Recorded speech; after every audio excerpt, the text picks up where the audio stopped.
श्रोतेहो नमस्ते. आपल्या सर्वांना शुभ दिवस. श्रोतेहो, संसार एक प्रेममय जबाबदारी असते. संसार म्हणजे फक्त घर नसतं, तर एक श्रद्धेचा, प्रेमाचा आणि समजुतीचा मंदिर असतोय. नवरा आणि बायको ही दोन व्यक्ती नसून एका जीवन यात्रेची दोन चाकं असतात, परस्पर विश्वासावर फिरणारी. श्रोतेहो, नात्यांचा गाभा म्हणजे चारित्र्य.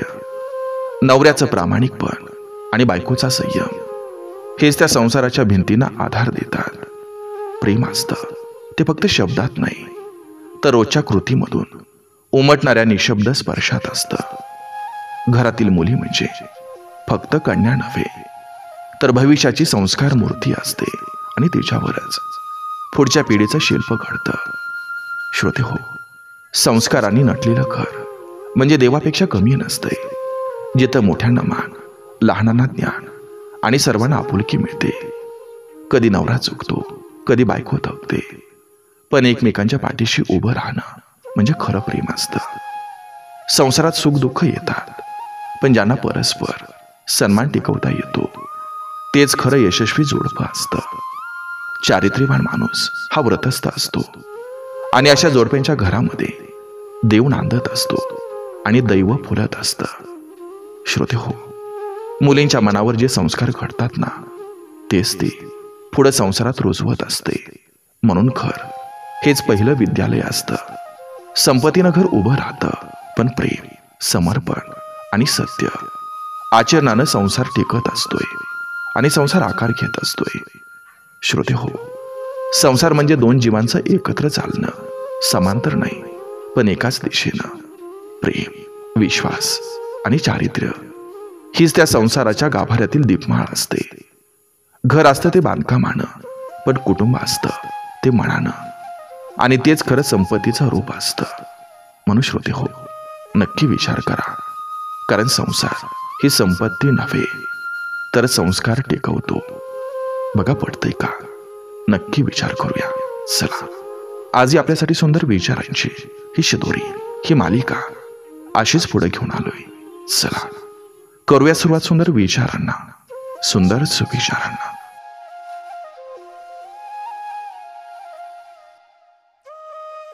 संसार हा दोन व्यक्तींचा करार नसून दोन मनांचा समंजस संगम असतो. लग्न हे कागदावरील नुसतं नोंदणीकृत नातं नसून दोन आत्म्यामधील भावनिक, मानसिक आणि सामाजिक समजूतदारपणाचा संवाद आहे. एकत्र राहणं म्हणजे संसार नव्हे, तर एकत्र सहन करणं आणि समजून घेणं हेच खरं जीवन आहे. बायकोचं मौन अनेक वेळा संसार वाचवतं, तर नवऱ्याचा संयम त्या मौनाला अर्थ देतो. कधी कधी भांडणात मौनानं उत्तर देणं ही कमजोरी नसते, तर ते परिस्थिती सांभाळण्याचं मोठं शहाणपण असतं. बायकोचा मौन म्हणजे समजूतदारपणा आणि नवऱ्याचा संयम म्हणजे त्या मौनाचा आदर.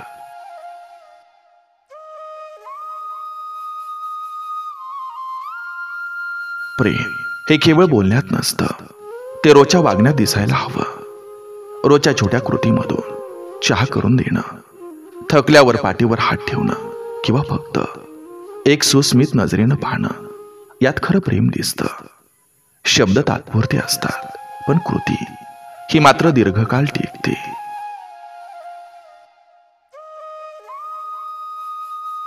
नातं टिकवताना इगो टिकवला तर नातं मोडतं, आणि इगो सोडला तर संसार फुलतो.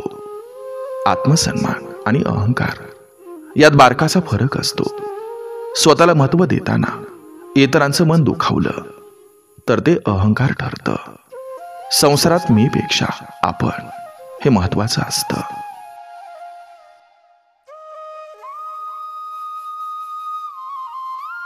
स्वतःच्या चुका कबूल करणं म्हणजे कमजोरपणा नाही, तर नात्यांमध्ये प्रामाणिकपणा आहे याचं लक्षण आहे.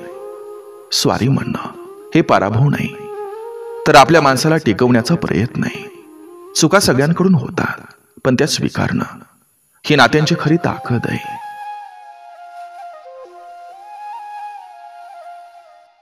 बायकोला ऐकून घेणारा नवरा आणि नवऱ्याच्या कष्टाची कदर करणारी बायको हेच खरं आदर्श दाम्पत्य. समजूत म्हणजे संवाद, ऐकणं आणि दुसऱ्याच्या प्रयत्नांना दाद देणं.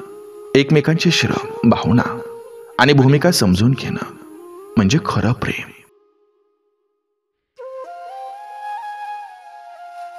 संसारात जिंकायचा असेल तर चर्चेचा सूर हा प्रेमाचा असावा, आरोपांचा नाही. वाद होणं साहजिक आहे, पण वादविवादाच्या वेळी शब्दांची धार प्रेमानं बोथट केली तर ताटातूट होणार नाही. कुटुंब टिकवण्यासाठी एकानं माझं पण सोडलं पाहिजे आणि आपलं पण वाढवलं पाहिजे. हे माझं घर हे म्हणणं सोडून हे आपलं घर म्हणणं हे सुरू झालं की घर खऱ्या अर्थानं घर वाटू लागतं. संसार म्हणजे प्रेम, विश्वास, समर्पण आणि संयम यांचा संतुलित खेळ. या चौघापैकी कोणी एक जरी हरवलं तर संसार अडखळतो. हे 4 गुण एकत्र असलं की संसार सुंदर होतो.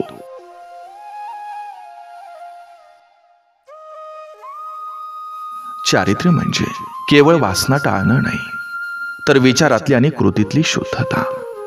चारित्र्य हे बाह्य आचरणापुरतं मर्यादित नसतं.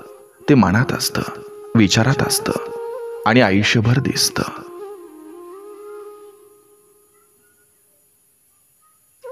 नातं तेव्हाच टिकतं जेव्हा एक जण चुकतो आणि दुसरा चुकलेल्याला माफ करतो.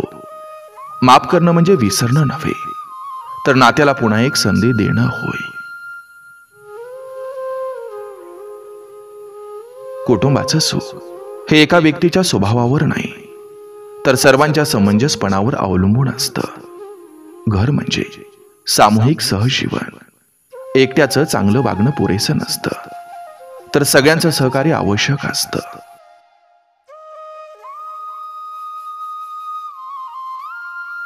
बायकोचा आदर करणारा नवरा आणि नवऱ्याचं मन जपणारी बायको यांचं घर म्हणजे स्वर्ग. जेव्हा आदर आणि समजूत एकत्र येतात तेव्हा त्या घरात देव नांदत असतो. विचारांचं जुळणं ही संसाराची खरी ताकद असते. फक्त रूप किंवा पैसा नाही.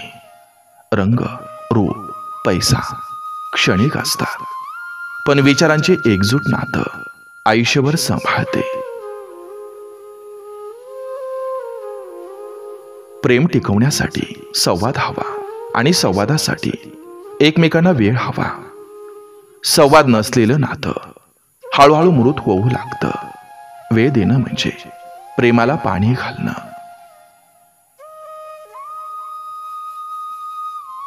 बायकोचा धीर नवऱ्याच्या संकटात शक्ती ठरतो. संकटात शब्द नको, तर पाठिंबा हवा असतो आणि ती ताकद अनेकदा बायकोत असते.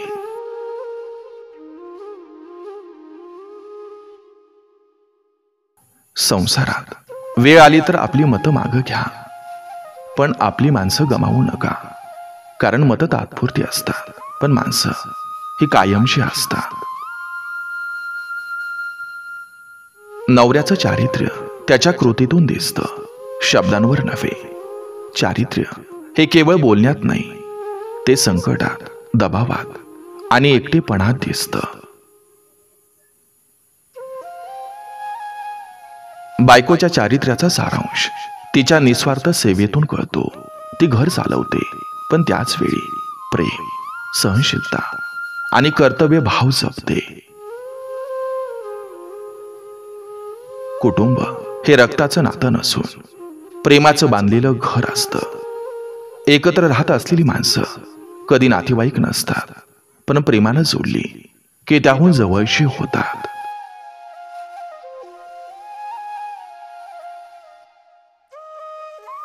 संयम आणि समर्पण हे दाम्पत्य जीवनाचे 2 मजबूत खांब असतात.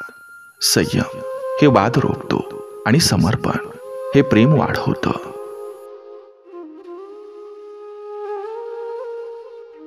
अहंकार झटकून टाकल्याशिवाय कोणतंही नातं हे दीर्घकाळ टिकू शकत नाही. अहंकार जिथं असतो तिथं माणसं नाहीशी होतात, आणि जिथं माणसं असतात तिथं अहंकार मावळतो. बायको ही केवळ पत्नी नसते, ती घराचा आधारस्तंभ असते. तिच्या उपस्थितीनं घरात प्रेम, शांती आणि ऊर्जेचा प्रवाह असतो. नवरा कधी बायकोच्या डोळ्यातून बघतो का, तिच्या मनातलं वाचण्यासाठी? समजूत म्हणजे बोलणं नव्हे, तर बोललेलं ऐकणं असतं. प्रेम हे सतत सिद्ध करावं लागतं. एकदाच केलं की झालं असं नाही. रोजच्या व्यवहारात, छोट्या कृतीमध्ये प्रेम नव्यानं उगम पावतं. मन जुळलं की जग जिंकता येतं, पण मन फाटलं की घरातही परक वाढतं. घराचा मोठेपणा भिंतीत नसतो, तर मनाच्या जवळकीत असतो.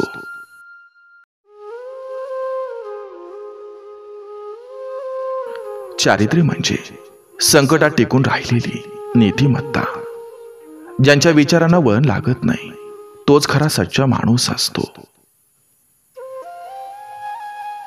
तणाव असेल तेव्हा बोलणं थांबवा, पण प्रेम कधी थांबवू नका. कधी कधी शांत राहणं हे सर्वात मोठं उत्तर असतं. कुटुंब म्हणजे प्रत्येक वेळी एकमेकांना नव्यानं समजून घेणं. नातं एकदा समजून घेतलं की झालं असं नाही, तर ते दरवेळी नव्यानं समजून घ्यावं लागतं.